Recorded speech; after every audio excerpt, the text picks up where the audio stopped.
राधा स्वामी जी, गुरु प्यारी साध संगत जी, आप हमारे चैनल पर नए हो तो चैनल को सब्सक्राइब, लाइक, शेयर करो। गुरु प्यारी साध संगत जी, आज हम आपको बताएंगे यह खास उपाय।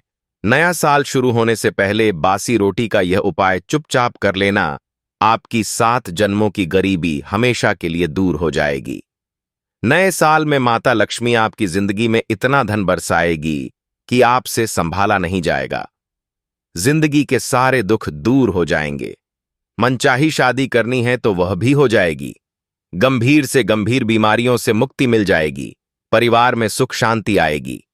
बासी रोटी का यह उपाय आपकी जिंदगी को पूरी तरह से बदल देगा और आने वाले नए साल में आपकी जिंदगी स्वर्ग से भी बेहतरीन बन जाएगी। मुझे पता है आप अपने जीवन में बहुत दुख झेल रहे हो, बहुत परेशानी आपने इस साल सही है, लेकिन नया साल बस कुछ ही दिनों में शुरू हो रहा है। और अगर आप अभी यह बासी रोटी का उपाय कर लेंगे तो आपके घर में माता लक्ष्मी दौड़ी चली आएगी और हमेशा हमेशा के लिए रहने लगेगी। आप जहां काम करेंगे, जिस चीज को हाथ मिलेंगे, वहां से धन दौलत आपको मिलने लगेगा और इतना पैसा आएगा कि आप भी सोचोगे कि मैं इसे कहां कहां रखूं। आज मैं आपसे कोई साधारण बात नहीं कह रहा हूं। आज जो शब्द मेरे मुख से निकलने वाले हैं, वे केवल आवाज नहीं है, वे अनुभव है। वे शास्त्रों की गहराइयों से निकली हुई चेतावनियां हैं। यह कोई वीडियो नहीं है, कोई मनोरंजन नहीं है, बल्कि वह सत्य है जिसे सुनकर कई लोग चुप हो जाते हैं और कई लोग डर जाते हैं, क्योंकि यह वह ज्ञान है जो हर किसी को नहीं बताया जाता। हर कान इसके योग्य नहीं होता। शास्त्रों में यह सब लिखा हुआ है, संतों ने इसे जिया है, लेकिन इसे उन्हीं तक सीमित रखा गया जो इसे संभाल सके, क्योंकि यह उपाय अगर गलत हाथों में चला जाए तो वरदान नहीं, बोझ बन जाता है। लेकिन अगर सही व्यक्ति के हाथ लग जाए तो सुन लीजिए, तब केवल हालात नहीं बदलते, तब भाग्य को भी झुकना पड़ता है। नया साल आने वाला है और बहुत लोग सोचते हैं कि नया साल मतलब नई तारीख, नया कैलेंडर, नया मोबाइल वॉलपेपर और कुछ नए संकल्प। लेकिन जो जीवन को समझता है, जो कर्म को पहचानता है, वह जानता है कि नया साल केवल दिन नहीं बदलता। नया साल पुराने कर्मों का वही खाता खोलता है जो आपने वर्षों में बोया है, वही इस नए साल में उगने वाला है। कुछ लोगों के लिए नया साल अवसर बनकर आता है और कुछ के लिए चेतावनी बनकर। इसीलिए अगर हर साल नया साल आता है और आपकी हालत वही की वही रहती है, तो दोष समय का नहीं है, दोष किस्मत का भी नहीं है, दोष आपके कर्मों का है। अगर आपके जीवन में गरीबी पीछा नहीं छोड़ रही, चाहे आप कितना भी मेहनत कर लें, चाहे दिन रात खप जाए, फिर भी पैसा हाथ में टिकता नहीं, अगर कर्ज उतरने का नाम नहीं ले रहा, एक जाता है तो दूसरा सिर पर बैठ जाता है, अगर विवाह की बात बनते बनते टूट जाती है, रिश्ते आते हैं लेकिन टिकते नहीं, बार बार अपमान और निराशा हाथ लगती है, अगर शत्रु बिना कारण नुकसान पहुंचा रहे हैं, बदनामी हो रही है, झूठे आरोप लग रहे हैं और आप समझ ही नहीं पा रहे कि किसका दोष है, या फिर शरीर दवा खाकर भी ठीक नहीं हो रहा, इलाज चलता है लेकिन राहत नहीं मिलती, मन भारी रहता है, नींद नहीं आती, तो उस समय अपने भाग्य को मत कोसिए। उस समय समझ लीजिए कि दोष भाग्य का नहीं है, दोष आपके कर्मों का है। और कर्म सुधारने का सबसे सरल मार्ग कोई कठिन तपस्या नहीं है, कोई महंगा यज्ञ नहीं है, कोई दिखावटी पूजा नहीं है। कर्म सुधारने का सबसे पहला और सबसे मूल रास्ता है अन्न का सम्मान। शास्त्र कहते हैं कि जिस व्यक्ति ने अन्न को समझ लिया, उसने जीवन को समझ लिया, और जिसने अन्न का अपमान किया, उसने अनजाने में अपने भाग्य का अपमान कर दिया। बासी रोटी इस शब्द को सुनते ही बहुत लोगों के मन में घृणा आती है। लोग इसे तुच्छ समझते हैं, बेकार समझते हैं, फेंक देने योग्य समझते हैं। लेकिन ध्यान से सुनिएगा, बासी रोटी तुच्छ नहीं है, बासी रोटी तपस्या है। यह अन्न की परीक्षा है। ताजा भोजन तो हर कोई सम्मान कर लेता है, लेकिन बासी अन्न का सम्मान वही करता है जिसके भीतर संस्कार जीवित होते हैं। शास्त्रों में साफ लिखा है कि जिस घर में बासी अन्न का अपमान होता है उस घर में लक्ष्मी प्रवेश तो कर सकती है लेकिन टिकती नहीं। वह आती है, देखती है और चुपचाप लौट जाती है। और इसके उलट जिस घर में बासी अन्न का सदुपयोग होता है, जहां रोटी को केवल पेट भरने की चीज नहीं बल्कि ईश्वर का प्रसाद माना जाता है, वहां दरिद्रता डर कर भागती है, वहां गरीबी टिक नहीं पाती, वहां कर्ज जड़ नहीं पकड़ पाता, वहां दुर्भाग्य ठहर नहीं पाता, क्योंकि अन्न के साथ जुड़ी हुई ऊर्जा सीधी कर्म फलदाता तक जाती है। लेकिन ध्यान रखिए, यह कोई हल्का उपाय नहीं है, यह कोई खेल नहीं है। इसलिए इसे करने से पहले कुछ कठोर नियम है जिन्हें तोड़ दिया तो उपाय निष्फल ही नहीं होगा, उल्टा प्रभाव भी दिखा सकता है। पहला नियम, यह उपाय गुप्त रहेगा। जिस दिन आपने किसी को बता दिया उसी दिन इसका प्रभाव टूटने लगता है। दूसरा, इसे हंसी आंख में नहीं करेंगे क्योंकि कर्म मजाक नहीं समझता। तीसरा, मोबाइल हाथ में लेकर वीडियो देखते हुए बातें करते हुए यह उपाय नहीं होगा। चौथा, इसे करते समय मन में जरा सा भी संशय आया कि पता नहीं होगा या नहीं तो उसी क्षण उपाय की शक्ति समाप्त हो जाती है। और पांचवा नियम, यह उपाय वही करें जो सच में परेशान है, दिखावे के लिए नहीं। याद रखिए, भाइयों और बहनों, ईश्वर शब्द नहीं देखता, भावना देखता है, कर्म दिखावा नहीं समझता, नियत समझता है और अन्य कभी झूठ स्वीकार नहीं करता। भाइयों और बहनों, अब मैं जिस विषय पर बोलने जा रहा हूं वह केवल धन का नहीं है, यह केवल उद्धार का नहीं है। यह उस पीड़ा का विषय है जिसे वही समझ सकता है जिसने कर्ज का बोझ अपने सीने पर रखा हो। कर्ज केवल जेब को खाली नहीं करता, कर्ज इंसान की आत्मा को भी तोड़ देता है। कर्ज वाला आदमी दिन में हंसता है लेकिन रात को जागता है, उसके घर में सब कुछ होता है, फिर भी कर्ज उतरता नहीं, क्योंकि वहां हिसाब इस जन्म का नहीं चल रहा होता। वहां पुराने कर्म अपना हिस्सा मांग रहे होते हैं, और जब तक कर्म से कर्म नहीं काटा जाता तब तक पैसा पैसा काटने से कुछ नहीं होता। अब ध्यान से सुनिए, कर्ज से मुक्ति का यह उपाय कोई जादू नहीं है, यह कर्म का संतुलन है। इसमें ना तंत्र है, ना दिखावा है, ना ऊंची आवाज में मंत्र है। यह उपाय चुप्पी से किया जाता है, क्योंकि कर्ज की जड़ भी चुपचाप ही घर में बैठी होती है। यह उपाय शनिवार की सुबह किया जाता है। शनिवार कर्म फलदाता का दिन। उसी दिन जब इंसान अपने कर्म को स्वीकार करता है तभी शनि कृपा करते हैं। सुबह सूरज निकलने से पहले उठना है। उस समय वातावरण शुद्ध होता है और मन अब भी संसार के बोध से भरा नहीं होता। अब एक बासी रोटी लीजिए। ध्यान रखिए, वही रोटी जो रात की बची हुई हो, वही रोटी जिसमें आपके घर की ऊर्जा बसी हो। बाजार की रोटी नहीं, होटल की रोटी नहीं, अपने घर की। अब उस बासी रोटी पर काले तिल रखिए।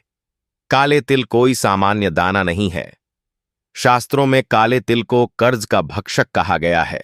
काले तिल कर्मों का भार अपने ऊपर ले लेते हैं।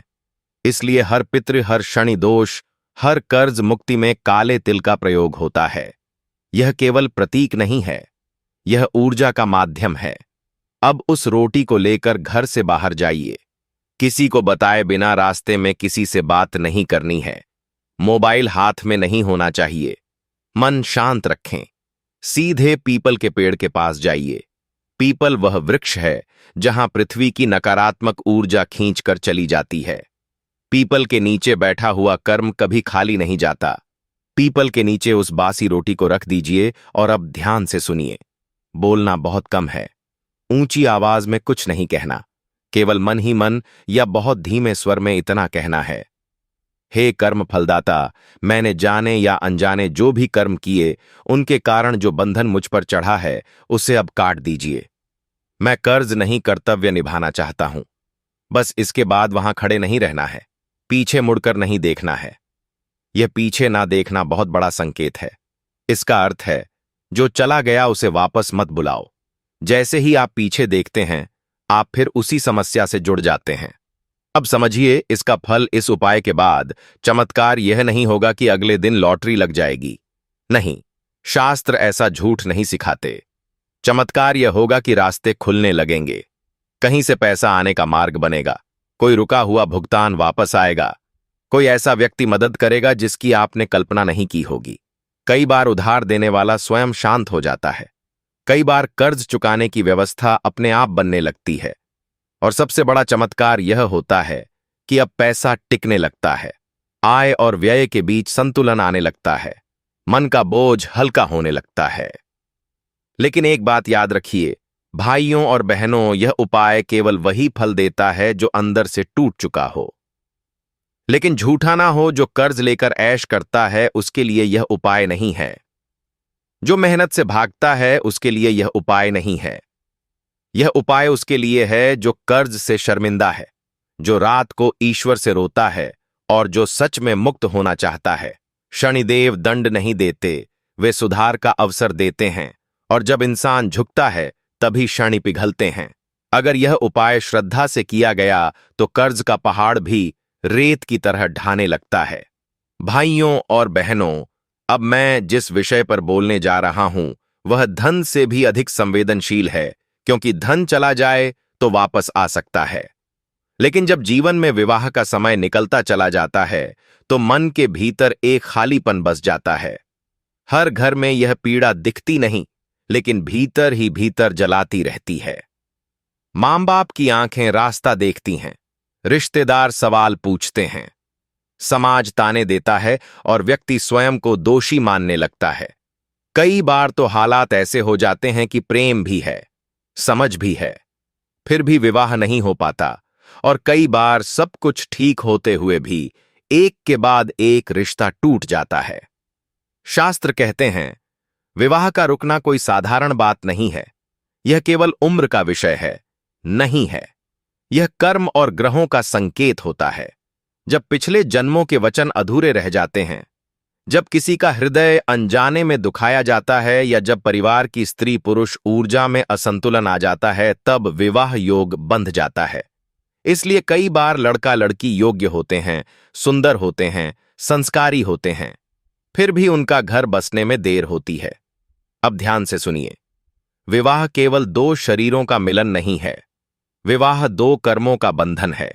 इसलिए इसका उपाय भी शरीर से नहीं, भाव और अन्न से जुड़ा हुआ होता है, और इसी कारण यह उपाय बहुत गुप्त है, बहुत सरल है, लेकिन उतना ही प्रभावशाली भी। यह उपाय सोमवार की रात किया जाता है।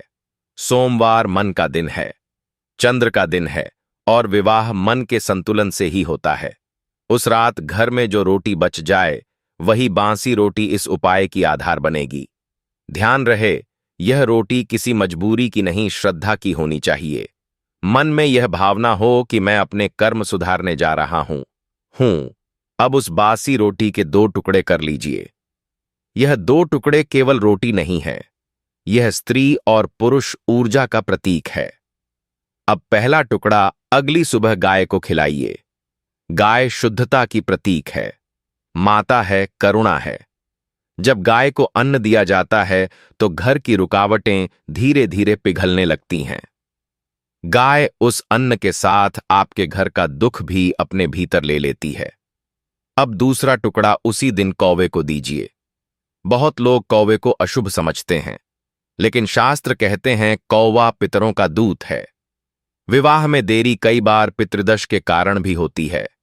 जब कौवे को अन्न दिया जाता है तो वह संदेश ऊपर तक ले जाता है कि यह व्यक्ति अपने कर्म सुधारना चाहता है, और जब पितृ प्रसन्न होते हैं तो विवाह के मार्ग अपने आप खुलने लगते हैं। अब यहां एक बहुत जरूरी बात समझ लीजिए, इस उपाय को करते समय कोई जल्दबाजी नहीं करनी है।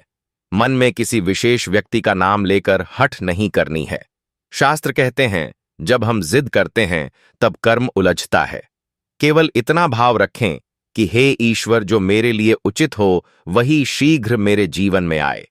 इस उपाय के बाद जो परिवर्तन आते हैं वे धीरे आते हैं, लेकिन स्थायी होते हैं। अचानक बातचीत शुरू होती है, रुके हुए रिश्ते दोबारा सामने आते हैं, परिवार का मन बदलने लगता है, और कई बार जिस रिश्ते को आप असंभव मान चुके होते हैं वही सहज रूप से संभव हो जाता है।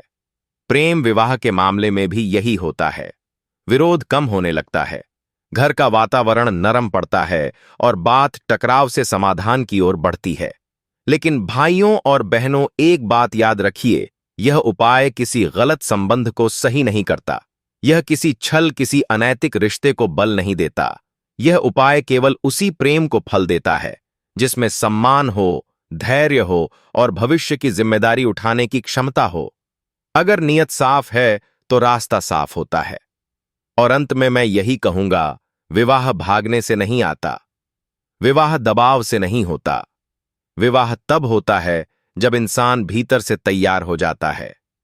जब आप अन्न का देखी अजीब सा सम्मान करते हैं तो ईश्वर आपके जीवन के सबसे बड़े बंधन को अपने हाथ से जोड़ देते हैं। अगर यह बात हृदय में उतर गई तो समझ लीजिए, विवाह का समय दूर नहीं। भाइयों और बहनों, अब जो बात मैं कहने जा रहा हूं उसे सुनते समय मन में हलचल होगी। कुछ लोगों को यह बात भारी लगेगी, कुछ को डराएगी और कुछ को भीतर से झक छोड़ देगी, क्योंकि यह विषय केवल धन का नहीं है, यह दरिद्रता की आत्मा का विषय है। गरीबी केवल जेब की स्थिति नहीं होती। गरीबी एक अवस्था है, एक संस्कार है जो पीढ़ियों तक चलता है। आपने देखा होगा, एक ही घर में जन्मे दो भाई, एक बहुत आगे बढ़ जाता है और दूसरा जीवन भर संघर्ष करता रहता है। वहां फर्क मेहनत का नहीं होता, वहां फर्क कर्म और अन्न के व्यवहार का होता है।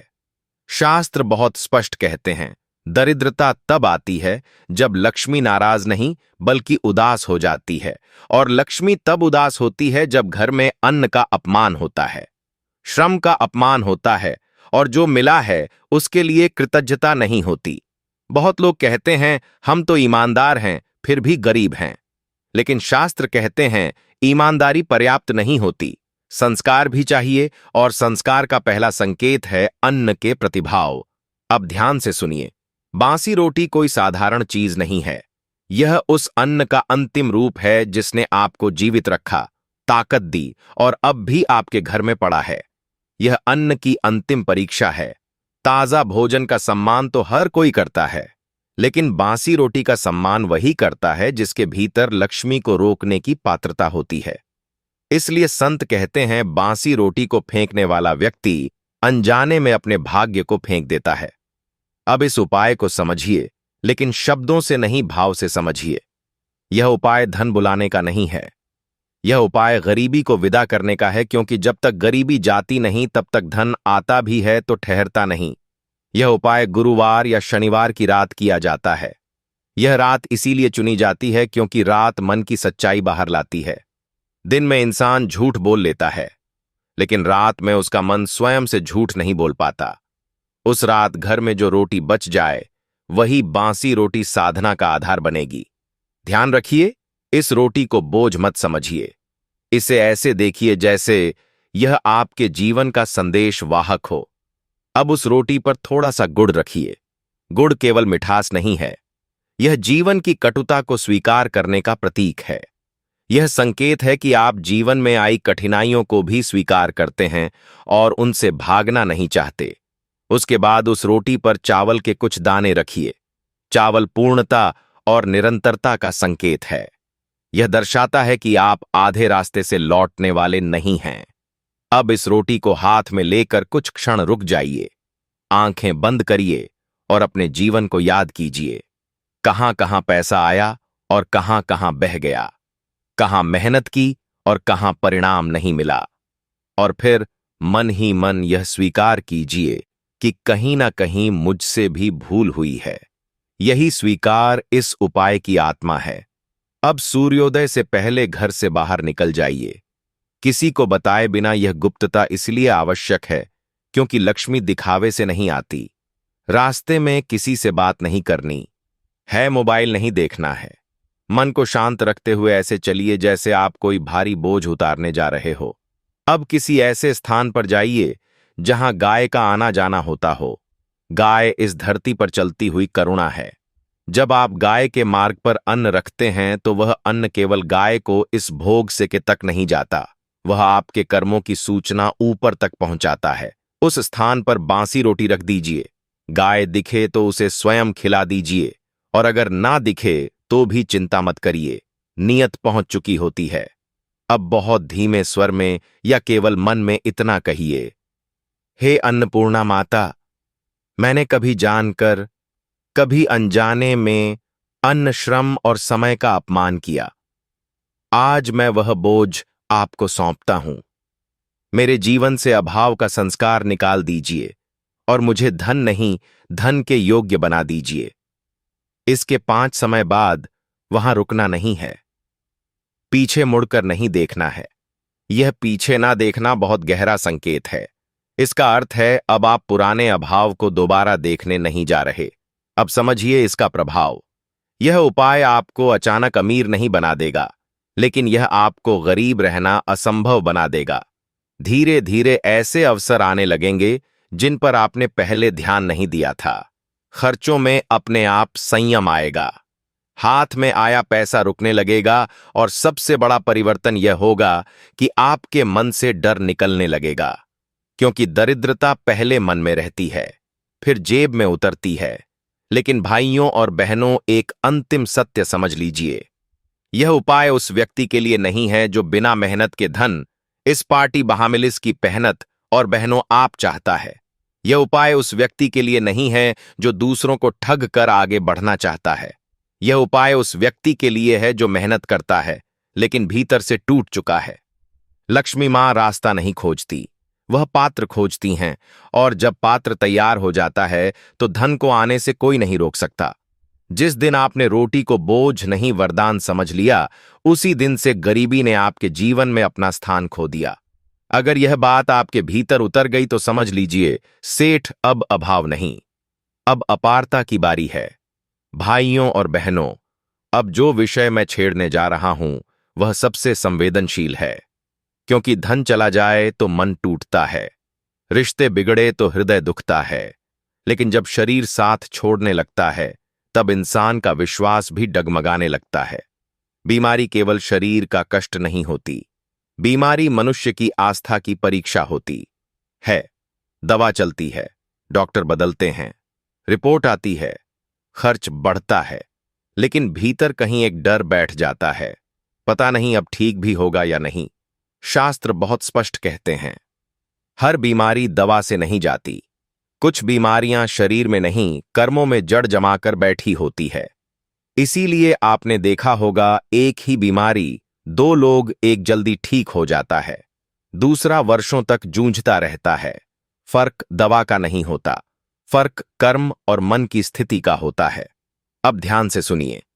बीमारी तब आती है जब शरीर थकता है, लेकिन बड़ी बीमारी तब आती है जब मन हार मान लेता है, और मन तब हारता है जब भीतर अपराध बोध, डर, दबा हुआ दुख और अधूरी बातें जमा हो जाती हैं। शास्त्र कहते हैं, जब इंसान अन्न का अपमान करता है या अन्न को केवल पेट भरने की वस्तु समझता है, तब वही अन्न धीरे धीरे औषधि होना बंद कर देता है। और जब अन्न औषधि ना रहे तब दवा भी अपना पूरा असर नहीं, आराध्य दिखा पाती। अब इस उपाय को समझिए। यह उपाय दवा के विरुद्ध नहीं है, यह उपाय डॉक्टर के विरुद्ध नहीं है, यह उपाय कर्म और शरीर के बीच का टूटा हुआ संवाद जोड़ने का है। इसलिए इसे हल्के में मत लीजिए। यह उपाय रविवार की सुबह किया जाता है। रविवार सूर्य का दिन, सूर्य शरीर की आत्मा है, उसी से शक्ति आती है, उसी से रोग प्रतिरोधक क्षमता बनती है। उस सुबह घर में जो रोटी बची हो, वही बासी रोटी इस साधना का माध्यम बनेगी। याद रखिए, यह वही रोटी होनी चाहिए जिसने आपको पोषण दिया हो, क्योंकि शरीर को वही अन्न ठीक करता है जो कभी उसे जीवित रख चुका हो। अब उस बासी रोटी के साथ थोड़ा सा गुड़ लीजिए। गुड़ यहां मिठास के लिए नहीं है, गुड़ यहां कटु अनुभवों को स्वीकार करने का प्रतीक है। बहुत सी बीमारियां इसलिए बढ़ जाती हैं क्योंकि इंसान अपने दुख को दबा कर रखता है। अब उस रोटी और गुड़ को लेकर किसी चींटी के स्थान पर जाइए। चींटी छोटी है लेकिन सामूहिक शक्ति का प्रतीक है। चींटी अन्न का अपमान नहीं करती, वह हर कण को जीवन मानती है। अब उस बासी रोटी को वहां रख दीजिए और अब बहुत ध्यान से सुनिए। इस क्षण मन में कोई शिकायत नहीं होनी चाहिए, ना बीमारी से, ना ईश्वर से, ना अपने भाग्य से, केवल एक स्वीकार होना चाहिए। मन ही मन या बहुत धीमे स्वर में इतना कहिए, हे जीवन देने वाले, मैंने जाने या अनजाने में अपने शरीर का अपमान किया। मैंने थकान को नजरअंदाज किया। मैंने दुख को दबाया। मैंने अन्न को हल्के में लिया। आज मैं यह भार छोड़ रहा हूं। मेरे शरीर को फिर से स्वस्थ होने की अनुमति दीजिए। इसके बाद वहां रुकना नहीं है। पीछे मुड़कर नहीं देखना है। यह पीछे ना देखना इस बात का संकेत है कि अब आप बीमारी को अपनी पहचान नहीं बनाएंगे। आप यह स्वीकार करेंगे कि बीमारी आई है, लेकिन अब वह आपकी कहानी नहीं रहेगी। अब समझिए, इसका प्रभाव यह उपाय तुरंत रिपोर्ट नहीं बदलता, लेकिन यह शरीर की लड़ने की शक्ति जगा देता है। धीरे धीरे दवा असर दिखाने लगती है। दर्द की तीव्रता कम होती है। मन हल्का होने लगता है। नींद सुधरती है, और जब मन शांत होता है तब शरीर अपने आप मरम्मत शुरू कर देता है। बहुत लोग पूछते हैं, क्या इससे बड़ी बीमारी भी ठीक हो सकती है? शास्त्र उत्तर देते हैं, जब मनुष्य जीने का निर्णय कर ले तो शरीर उसका साथ छोड़ने की हिम्मत नहीं करता। लेकिन भाइयों और बहनों, एक बात बहुत स्पष्ट समझ लीजिए, यह उपाय उसी पर असर करता है जो बीमारी को अपना अंत नहीं मानता, बल्कि उसे एक संदेश मानता है।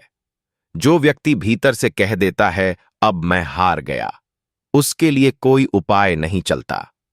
पर जो व्यक्ति कहता है, मैं अभी जीवित हूं, उसके लिए ईश्वर भी रास्ता बना देते हैं।